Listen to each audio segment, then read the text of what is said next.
Book two. Bam. Hey, everybody. It's Bryan Falchuk. Hey, day doers. I just finished listening to an episode of the Rich Roll podcast. I'm at a conference, and I thought I knew what I was going to talk about on this live. Talk about getting out of your comfort zones, and listening to this podcast. It's episode 444 with Andy Ramage. I don't know if that's how you say his last name, or Ramage, probably Ramage. Of the 1 year no beer movement out of the UK, really has me thinking, especially in this context at a conference where everybody's about drinking. So there was a fire alarm during the conference at this huge convention center. Everyone had to leave, and what do? They went to the hotel bar next door. It was like, I don't know, 4:15, 4:30, something like that. And that basically killed the rest of the conference. And they eventually got everyone back in the conference hall, but only because they opened up the bar. So then there was this kind of happy hour, cocktail hour. And the only reason why people were willing to leave that was because the next event was going to a whiskey distillery. And look, this whole episode of the podcast, which you have to listen to. If you don't listen to the Rich Roll podcast, you just have to. It's really life-changing stuff. It has changed my life. I listen every week. Incredible guests, incredible discussions, and Rich is a huge inspiration. So it's always great to hear from him. But this was about this need that we seem to have to do things with alcohol, to celebrate with alcohol, to sort of dull our lives. And dependency is a really strong word and a loaded word, but in a lot of ways, even people who maybe don't have a true chemical dependency on alcohol, there's certainly a social dependency on it. And this is something I've been dealing with socially for a while. So I was never a huge drinker, but in 2013, I made a hard decision to never touch alcohol again. And it wasn't hard for me in the sense that, I was like needing to drink multiple days a week, or was this huge part of my life. But I will say, being in the insurance industry, it's really normal. It's like you go out for drinks, you take people out to a bar, or there's, an event like this one, or some other kind of business development event. And it's what you do. You get a nice bottle of wine, or you take people out for drinks, or a nice steak dinner. And I'm vegan and I don't drink. It's like, how does that all work? But he really hits at it, Andy does, as a former broker in London. Going to the bar midday, like that was a big part of how business was done, and he wouldn't do it. And, you would think it would kill his career, but instead, actually, it unleashed his ability to outperform everybody else because he wasn't half in the bag halfway through the day. It's an interesting commentary, and this was after he had been. So he had a drinking problem. He doesn't say he was an alcoholic, but he was certainly drinking in excess and to dull away what was going on in his day. It's a really tricky one for me. And it's not because I struggle with it. It's because I see other people struggling with me not drinking.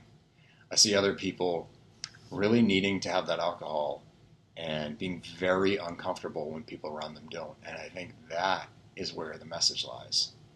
So why do people seem to care when those around them aren't drinking? It's because of the reflection it creates. That's what I think. Maybe I'm wrong. I'd love to hear from you guys about this, but I remember being at an event for the consulting company I was at, and one of the partners came up, and I had a bottle of water in my hand, and he needed to make jokes about that.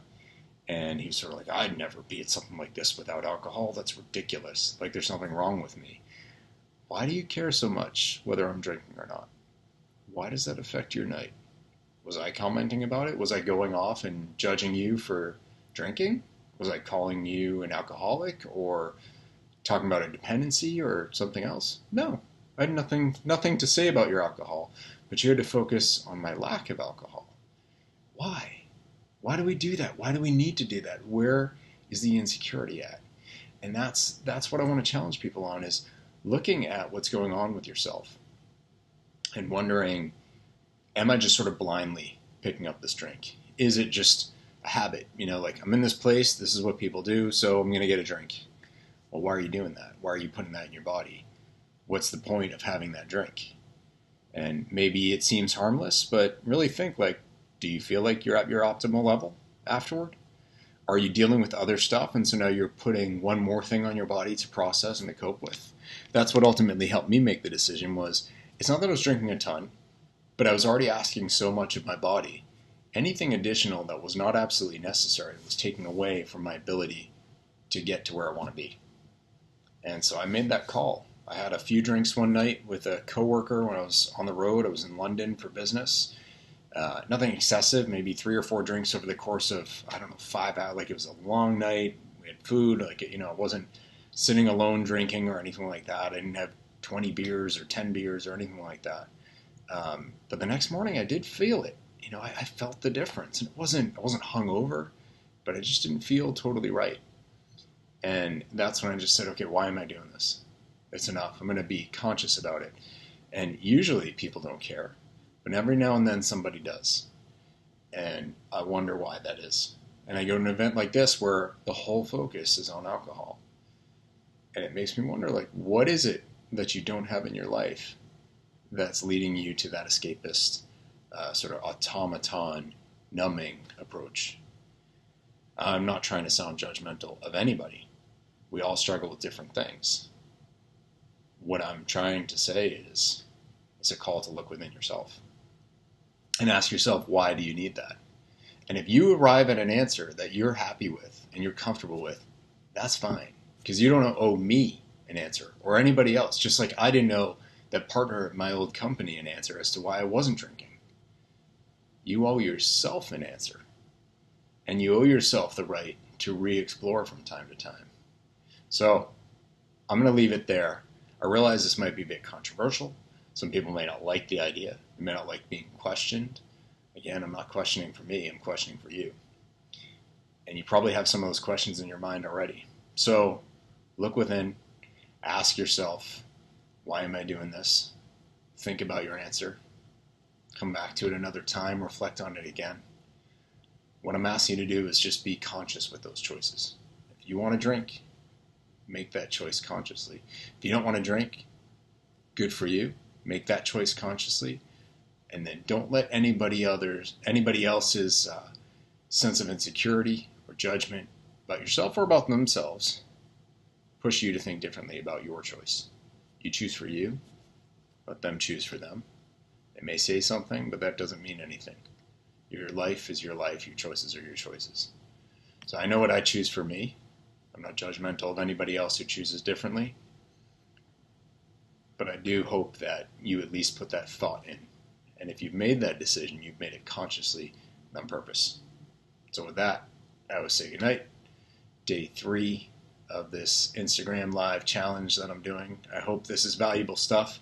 I'll come back with another one tomorrow evening. And I look forward to hearing from all of you in the comments. If you like this, of course, share it. You can check out more at bryanfalchuk.com. Check out the podcast at doadaybook.com/podcast. Okay. Good night, day doers. Be well, make conscious choices, and ask yourself why you're making them. Thanks.